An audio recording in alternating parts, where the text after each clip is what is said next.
வந்து வெந்த புள்ள வேலை பார்த்துட்டு இருக்காங்க. மற்றவங்களுக்கு சமுதாயத்தை அவங்க எடுக்கிறதுக்கு நாங்க சொல்லல. அந்த பகுதியில போர் நிர்வாகம் அமைந்த பகுதி இருக்கு இல்லையா? அந்த பகுதியில வந்து எல்லா சமுதாய மக்களுடைய நிலத்துல 350 ஏக்கர் அவங்க எல்லா சமுதாயங்களுடைய இந்த யாதவர்கள் நிலத்தை 80% யாதவர்கள் நிலத்தையா 20% ஆதிதிராவிட நிலத்தை தான் அந்த அரசாங்கம் எடுத்து அந்த நிறுவனத்தை கொடுத்துருக்குது. அதுல வந்து மாற்று சமுதாயத்தில் இருக்கக்கூடிய 1 சென்ட் நிலத்தை கூட கொடுக்கல. இது என்னோட என்ன சொல்லுதுன்னா, எங்களுக்கு ஒரு நல்ல ஒரு தலைவர் இல்ல அப்படின்னு வழிகாட்டு இல்ல. யாரும் ஒரு அதிகாரி சொல்றாரு, 5000 ஓட்டு தான் இருக்குது. மரங்களை நகர் நகராட்சியில 50 ஓட்டு 5000 ஓட்டு தான் இருக்குது. அந்த ஓட்டு வந்து எங்களுக்கு தேவையில்லை.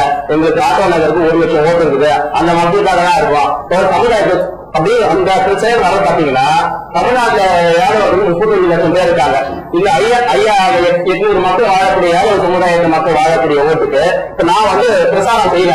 இந்த திட்டத்தை நிறைவேற்றினா தமிழ்நாட்டில் இருக்கக்கூடிய யாதவ சமுதாயத்தை ஒன்று திரட்டி எங்க மக்களுக்கு இந்த அநீதி நீச்ச எல்லா மக்களுக்கும் அந்த அரசுக்கு எதிராக திரும்பக்கூடிய நிலையை உருவாக்குன்றத இந்த தேர்தல் ஒழுங்கு மூலமா அரசுக்கு நான் தெரிவிச்சேன். தெரிவிக்கிறேன். நீங்க யாதவர் மக்கள் தான் வந்து இந்த பிரச்சனை கையில் எடுக்கிறீங்க. இப்போ ஆதிதிராவிட மக்களும் எங்களுக்கு உறுதுணையா இருக்கிறாங்க. இல்ல அன்னைக்கு அந்த போராட்டத்தில் அந்த மக்களை கலந்துக்கிறாங்க. இப்ப அந்த பகுதியில சட்டமன்ற உறுப்பினர் மூர்த்தி அவர்களை நான் அழைச்சேன். இப்போ அவர் வந்து இந்த தொலைக்காட்சியில இதை பத்தி பேசணும்னு எனக்கு தொடர் துண்டிச்சிட்டாரு. அவரும் ஒரு ஆதிதிராவிட சமுதாயத்தை சேர்ந்த பிரதிநிதி தான் அவரு.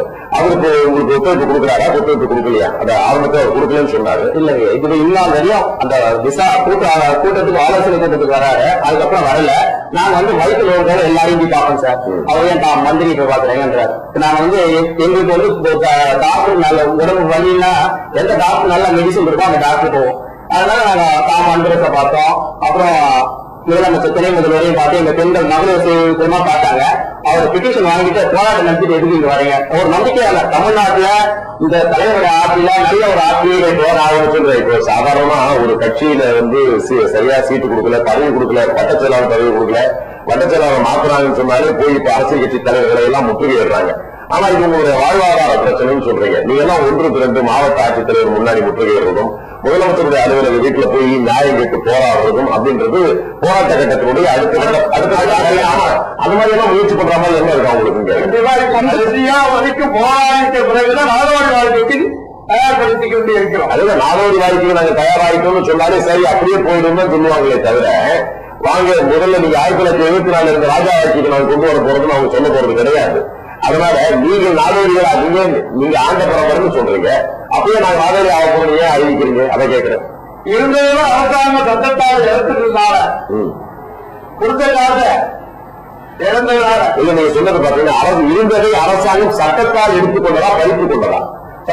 பறித்து கொண்டது, பறித்துதான் கொண்டது. ஆனா இதுவரையில நான் நிகழ்ச்சி ஆரம்பிப்பதிலிருந்து பல அமைச்சர்களையும் அதே நேரத்தில் மாவட்ட ஆட்சித்தலைவரை அழைத்துக் கொண்டே இருக்கிறேன். என்னுடைய ஒருங்கிணைப்பாளர் தொடர்ந்து ஏறக்குறைய ஒரு 30-40 எண்களில் முயற்சி செய்து கொண்டே இருக்கிறார். ஆனால் இதுவரையும் நமக்கு எந்த விதமான முடிவும் கிடைக்காத ஒரு சூழ்நிலை தான் இப்போது தெரிந்து கொண்டிருக்கிறது. ஆக இன்றைக்கு இந்த போராட்டம் குறித்து இறுதியா நீங்க என்ன சொல்ல விரும்புறீங்க? இது கடைசி வரையும் போராடுவோம் சார். இது வந்து எங்களோட வாழ்வாதாரத்தை பறிக்கிறக்கூடிய நிலையில இருக்கு. கடைசி வரையும் போராடுவோம். அதுக்கப்புறம் போராட மக்களை திரட்டி நாடு நாடா ஊர் ஊரா எங்களுடைய கோரிக்கை என்னன்றதை நாங்க வந்து மக்கள் இந்த மண்ணை நீங்கள் இழக்க விரும்பவில்லை சார். அந்த பகுதியில் வந்து நீங்க வெளியேற விரும்பவில்லை சார். வலுக்கட்டாயமாக அரசு உங்களை வெளியேற்றினா நீங்க என்ன செய்வீங்க? வலுக்கட்டாயமாக அரசு வெளியேற்றினா நீங்க என்ன சொல்ல? தப்புல தான் சார் பண்ணிக்கணும். தப்புல தான் பண்ணிக்கணும். நீங்க கேட்கல. நீங்க வழக்கத்தை தூண்டி விடாதீங்க. அவங்க என்ன சொல்றாங்க? அவங்க வாயிலிருந்து சொல்லுவாங்க.